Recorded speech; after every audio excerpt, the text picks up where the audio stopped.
Well, good morning. Oh, maybe I'm not on.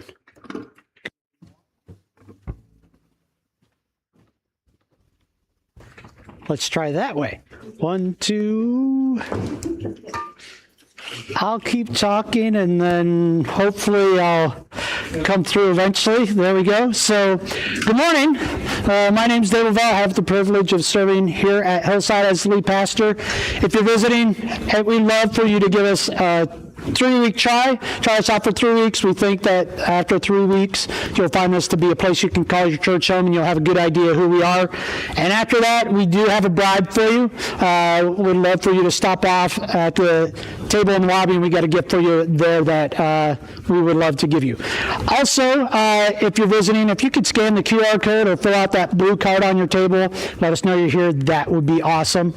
And then a couple things I want to touch on even more is on your table. Each week we have those signs there, and you'll see that there's a monthly schedule. On this one, you'll see at the top that there's a prayer emphasis. We're starting something new, so every month we're going to have a new prayer emphasis. And this month, the emphasis is for students and staff that are heading back to school. And so next week, we're actually going to have sheets there as well with different prayer ideas of how you can be praying for students and for the staff and things like that. This is the month where everyone's prepping, everyone's preparing to get back to school. And for some, it's, yes, let's go. For others, it's, can't we make one more month in summer so we don't have to go back quite yet? And that's for both the students and staff members having mixed feelings on that. So we just want to encourage you to go ahead and be praying for those folks who are going to be heading back. And especially for the students, it's a big part of their life. And so just to find positive influences in their life and that sort of thing. And finally, you'll notice on that sheet on the 19th, if you're involved in children's ministry, on the 19th, you have the tailgate kickoff training palooza. I just renamed it. But it's going to be a lot of fun. You're going to have a ton of fun, but you're also going to get some great training. So make sure you keep that as on your schedule as well. So I think, am I coming through at all or no? So, whoa, I was there for a second, wasn't I? 1, 2. Well, it does say I'm on. So we'll just, should I switch to a new mic?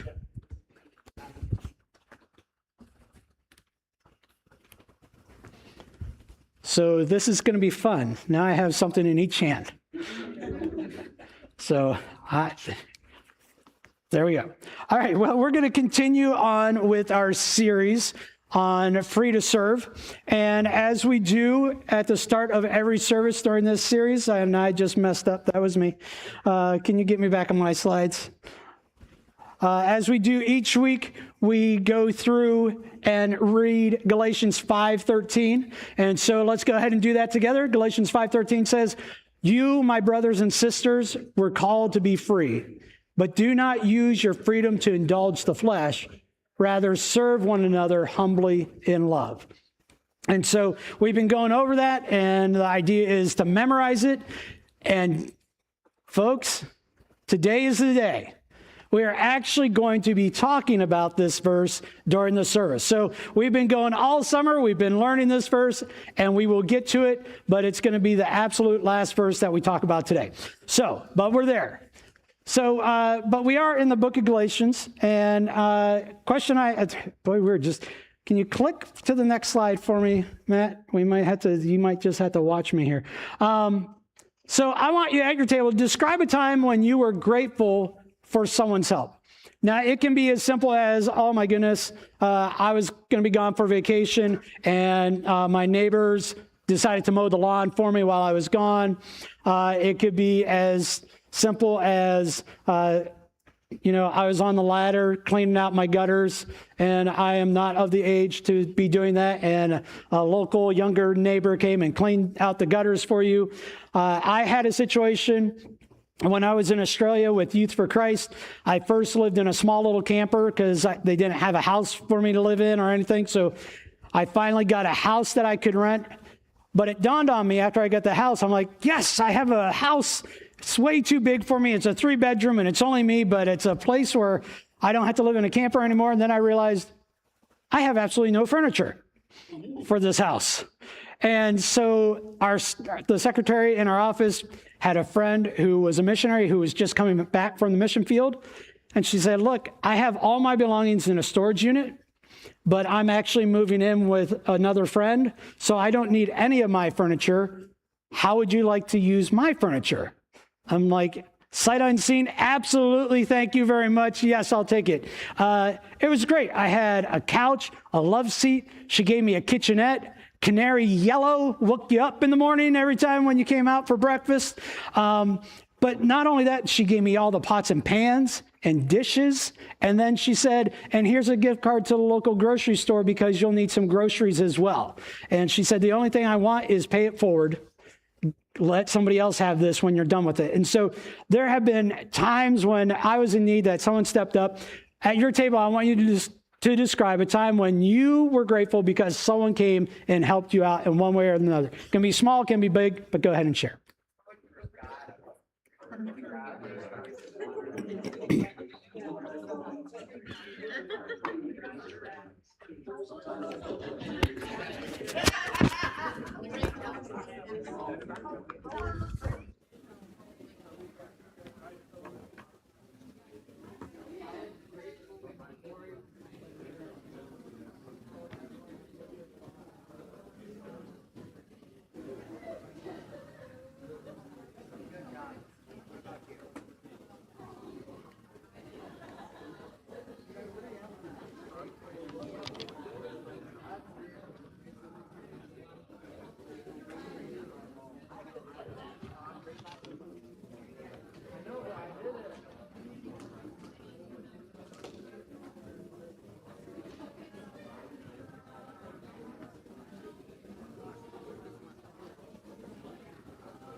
All right. All right, go ahead and wrap that up.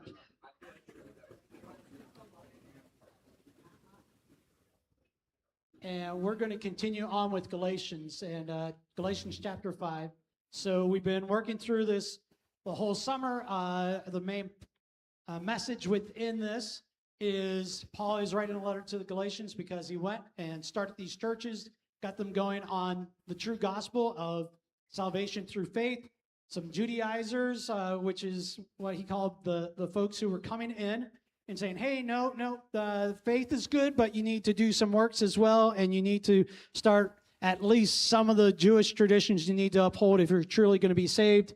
And Paul's kind of upset that they let themselves get turned away from the true gospel, and he's been just giving this argument of why the law will never save and that it was never meant to save you. It's all through faith. And so now he's continuing, and we're in chapter 5, and it is for freedom that Christ has set us free. Stand firm then, and do not let yourselves be burdened again by a yoke of slavery. So let's read that just again, but a little slower. It is for freedom that Christ has set us free. It is for our freedom. It is for us. It is a benefit that Christ has set us free from the law. And that's what he's talking about, free from the law. Stand firm then, and do not let yourselves be burdened again by a yoke of slavery. So picture this. Paul is saying, look,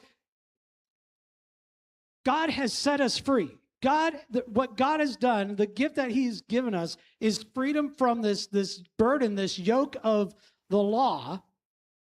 So you know that, you understand that, so you need to stand firm. This is not going to be an easy thing. You're going to have to constantly be reminding yourselves and others, it is not the law that saves. We don't need to add anything to God's grace and faith. We need to trust fully in that. That is where our salvation comes from. And we got to stand firm. We need to be bold about this. You know, he doesn't say, hey, be lackadaisical about it. Hey, take it easy just to chill. No, he's saying stand firm on this. This is important enough for us to stand our ground. You know, in some situations, you know, compromise is good, right? Good illustration. You know, when you get married, there's going to be compromises that you make. I will admit, I have watched many more movies and TV shows that revolve around a love story now that I'm married than I ever did while I was single, right? There's a compromise there. And I will admit that Amy has watched much more wrestling now that she's been married to me than she did when she was single. Now, she did see some high school, but that wasn't really to watch the wrestling. That was to socialize with people in the stands with her. But, right, so there are some appropriate times for compromise. And Paul is saying, this one, though, this is a stand firm. This is a let's not compromise. Because, as he has said before, compromising on this, and we'll see here in a little bit, is no compromise at all. It is just surrendering and giving up the gift that God has given to us. So stand firm. Mark my words. I, Paul. Okay, so think about this. How many times have you heard someone say, you know, listen to this. You know, I'm telling you the truth. This is what you have to listen to. And Paul is like, this is as firm as he can get. Mark my words. I, Paul, tell you that if you let yourself be circumcised, Christ will be of no value to you at all. Okay? So let's kind of put this in a little bit different light, because he's talking about circumcision, but he is talking about if you allow yourself to get back into following the law and thinking that it's your actions that save you, right? So let's put it that way. Mark my words, I, Paul, tell you that if you let yourself believe that it's your actions that save you, Christ will be of no value to you at all. Let that sink in for just a little bit, right? He's saying if you begin to think that your actions are what save you, or that you have the ability to do something to save you, that you need to give God an assist on this. If you start to believe that about your salvation, then Christ is of no value to you at all. Christ is still pretty valuable. He's still pretty important. He's saying, no, if you start down this path, Christ is of no value. Because the only reason, the way to show that Christ is of value is that you put your full faith and trust in what he's done. And you admit, there is nothing I can do to save myself. It's all through what Jesus has done. And so Paul's saying, if you head down that road, that's why he's saying stand firm on the true gospel, because if you start heading down that road, Christ is of no value to you at all. Again, I declare to every man who lets himself be circumcised, or every person who starts trying to follow the law or try to earn their salvation themselves, that he's obligated to obey the whole law. That, okay, if you want to try that, then you got to be all in. You can't just pick and choose what one you're going to follow. You have to try to obey the entire thing. And we've already admitted we can't do it. And the only reason the law was there, again, was to show us we can't. We fall short every time. You who are trying to be justified by the law have been alienated from Christ. You have fallen away from grace. Now that's a pretty big statement. You have fallen away from grace. And it's not that he's saying, oh, you've totally lost your salvation. But God is offering grace and saying you can't do anything to earn it. But I'm freely offering it to you. And you're stepping away from it going, no, I'd rather try to earn this. You're falling away. You're stepping back from it and saying, no, I see this gift that you're offering me, but you know what? I don't think it actually works.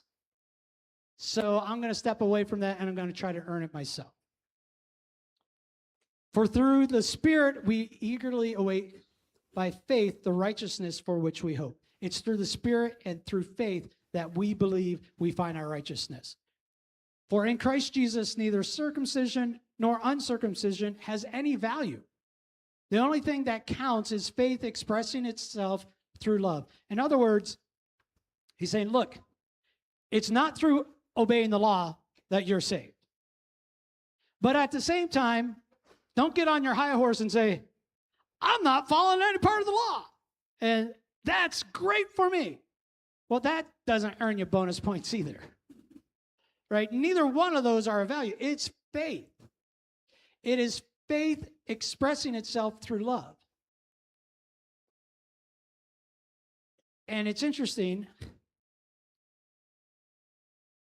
Well, and we'll get to it in a little bit, but expressing itself through love.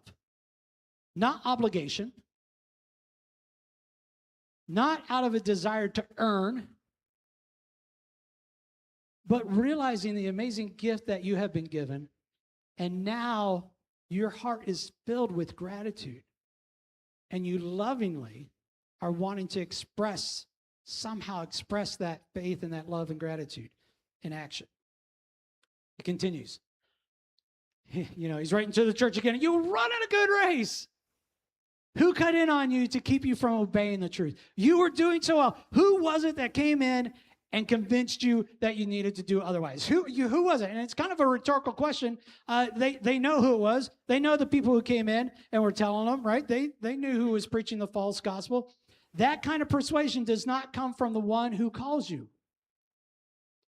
A little yeast works through the whole batch of dough. In other words, man, just a little bit of getting off course can just ruin the whole thing. It can spread. And, any bakers in here realize, it doesn't take much yeast to get dough to rise. And so he's saying, man, it doesn't take much. I'm confident in the Lord that you will have no other view. So I can imagine they're reading this letter. Remember, this is a letter, so they would have read it all in one setting instead of taking the entire summer to go through it. And probably when he got to this part, I'm confident in the Lord that you will take no other view. Probably like okay, so we still have hope, right? Because Paul's been pretty heavy on him and just like, what are you doing? What were you thinking? All this, okay, but I have confidence that you'll be back, that you're going to follow through. And then the one who is throwing you into confusion, whoever that may be, will have to pay the penalty. Brothers and sisters, if I'm still preaching circumcision, why am I still being persecuted? So what had been happening then is some of the teachers were like, hey, you know what? Paul is actually on our side. He's actually thought through this. And so now they're trying to convince them that Paul is now teaching circumcision. And that it's like, oh, you know what? It's not just by faith. Actually, you do need to do a few of these things. And he's saying, so if that's true, if I really was doing that, why are those who believe that still persecuting me? Why are they still coming after me? It is not true. I am sticking to the true gospel. In that case, the offense of the cross has been abolished. If I am preaching that you need something other than grace, then the cross had no power whatsoever. Jesus died for nothing. And this whole Christ following movement might as well go away. We might as well all just go right back to just trying to live by the law and following all those rules and all those guidelines. As for those agitators, I wish they would go the whole way and emasculate themselves. Fun statement that he makes there. We're not going to spend much time there. All right. So you, my brothers and sisters, were called to be free, but do not use your freedom to indulge the flesh. Rather, serve one another humbly in love. We've been talking about this. We've been memorizing this verse. We've been working on it, and this is where I want to spend some time. Because this is the core and the heart of Galatians, and also, I believe, the core and heart of how we should live as Christ followers. So let's take some time, and let's kind of work through this quite a bit. You, my brothers and sisters, were called to be free. You're called to be free. And what were we called to be free from? We were called to be free from not just the law, not just called away from having to follow all these rules or trying to earn, but also we were called to be free from guilt. We were called to be free from the anxiety of, am I doing enough? Am I good enough?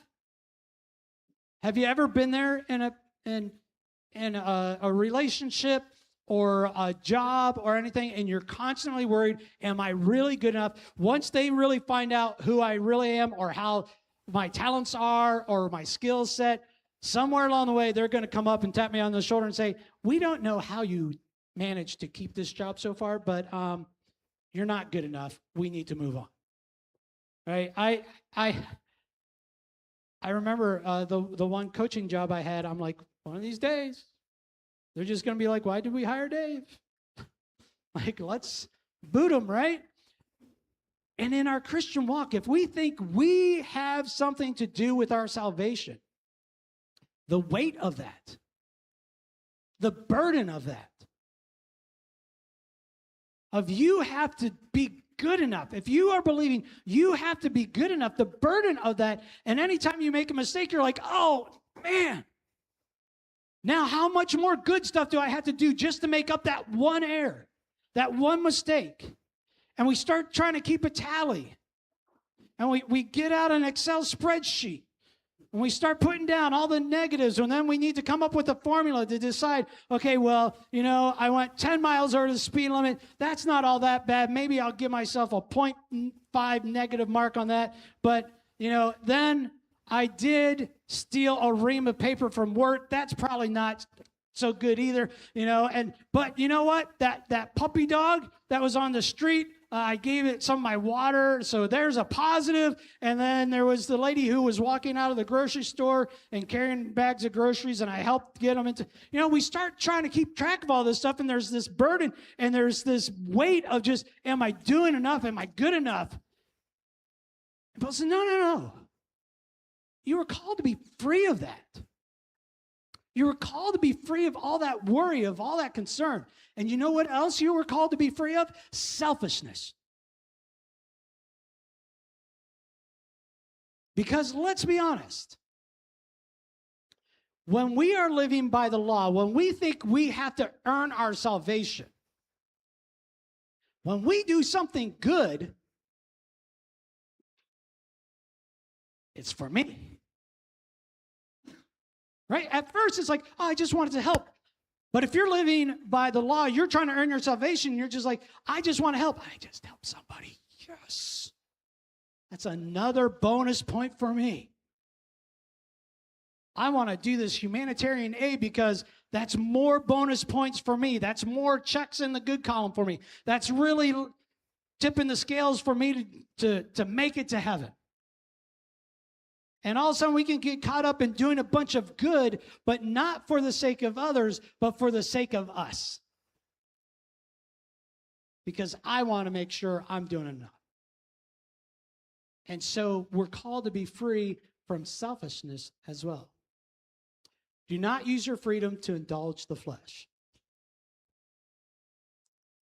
So here's the fun thing, right?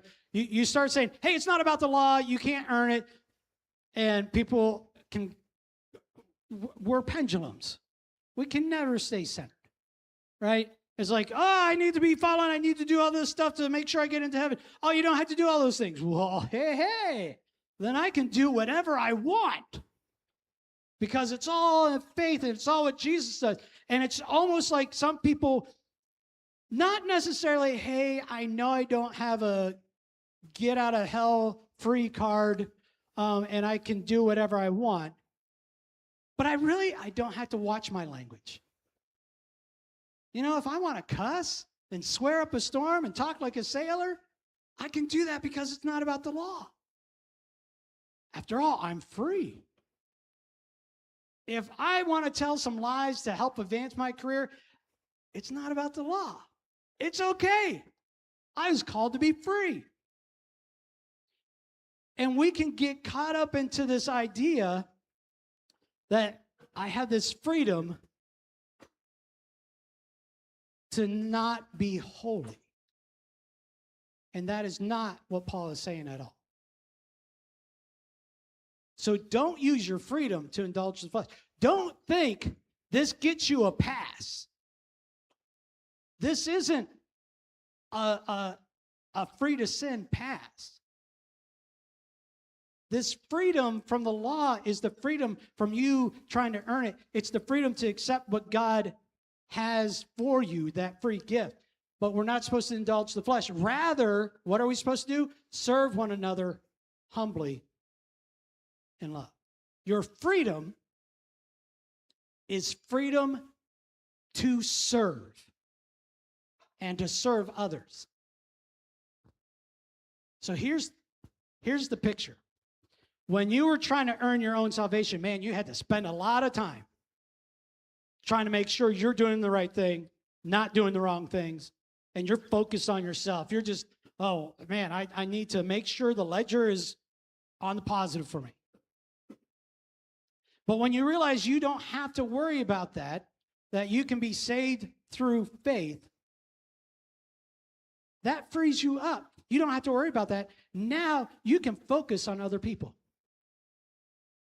You are free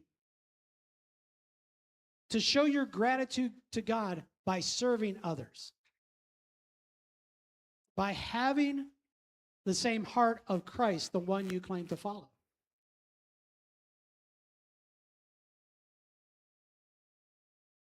It's a delicate balance, but we need to figure out how to live, and the beauty is we're going to be learning this here next week. Need to figure out, how do we live in that? How do we live in that faith, that grace, without taking advantage of it, without indulging the flesh, without giving our excuses of why we can act the way we want to act? Because to be honest, if you continue to read the letters, there's a lot of, you shouldn't do this, and you shouldn't do that, and you should do this, and you should do that. And it can sound like, well, my goodness, Paul, you just said, forget these rules, but now you're given a bunch of other rules. Well, it's different, because the shouldn'ts and shoulds aren't to earn your salvation. It's, if you're truly living by the Spirit, this is how you would act.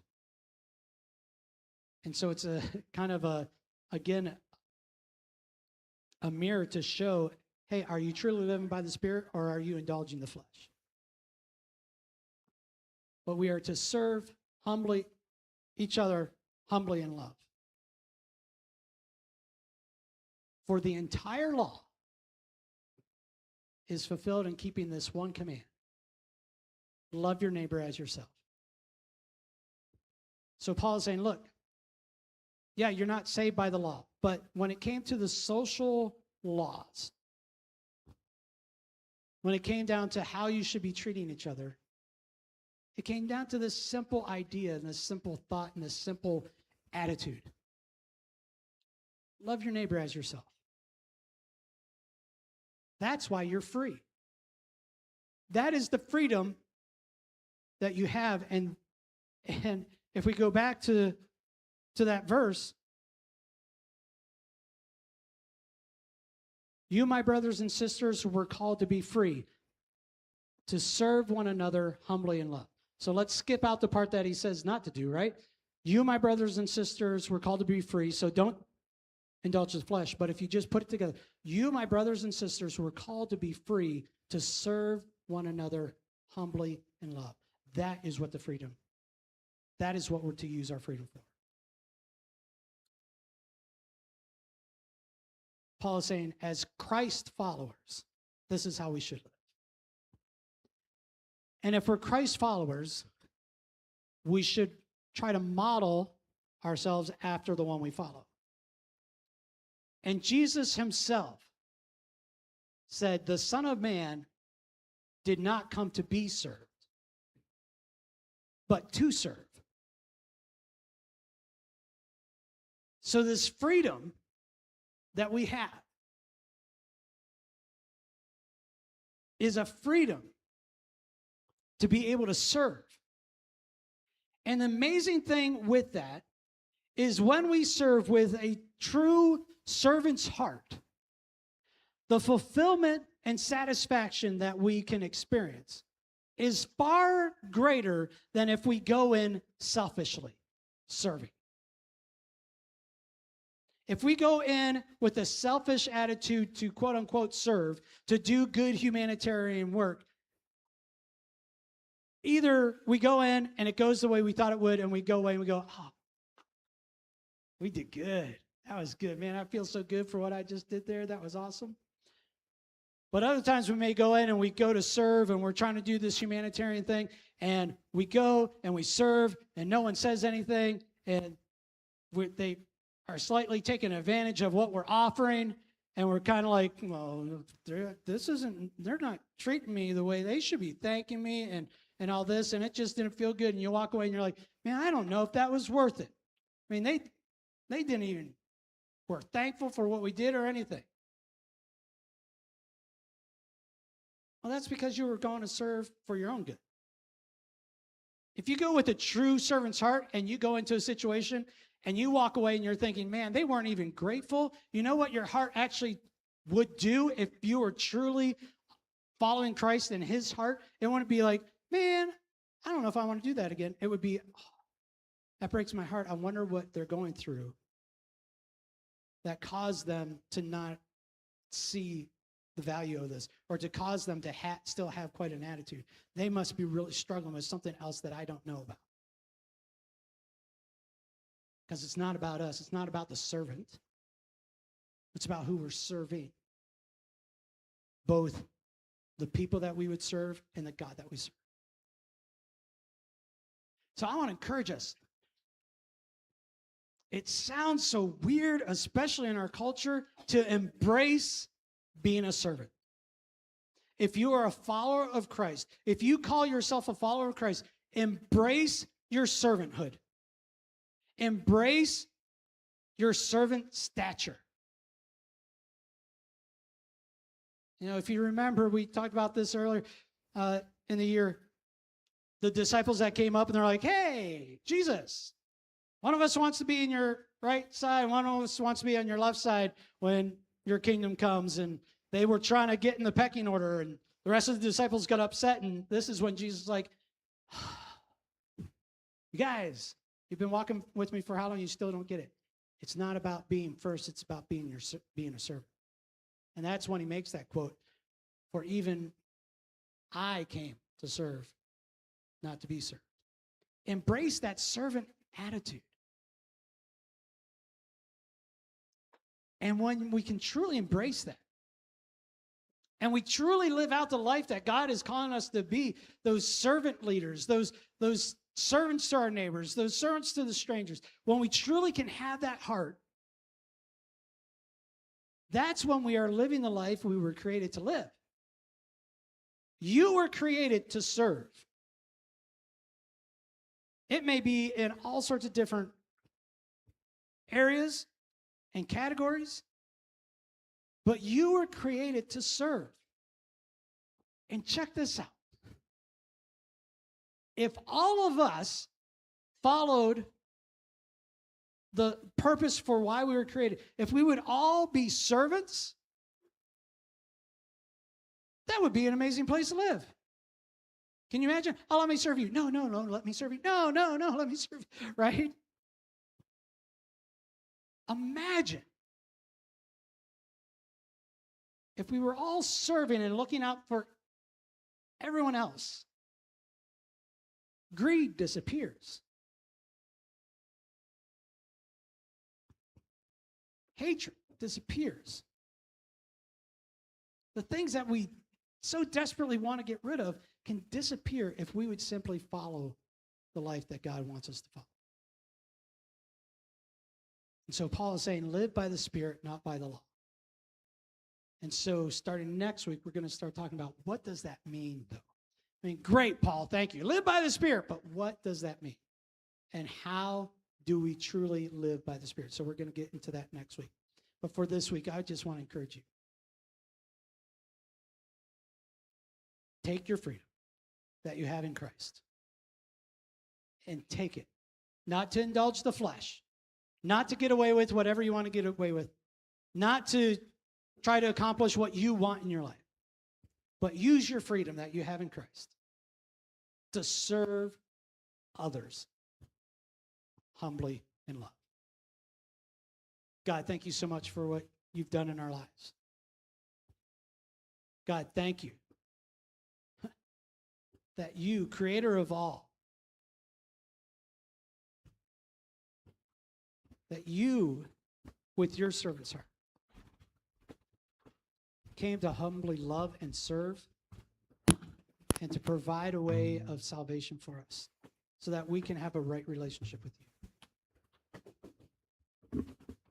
God, as Christ followers, help us to truly follow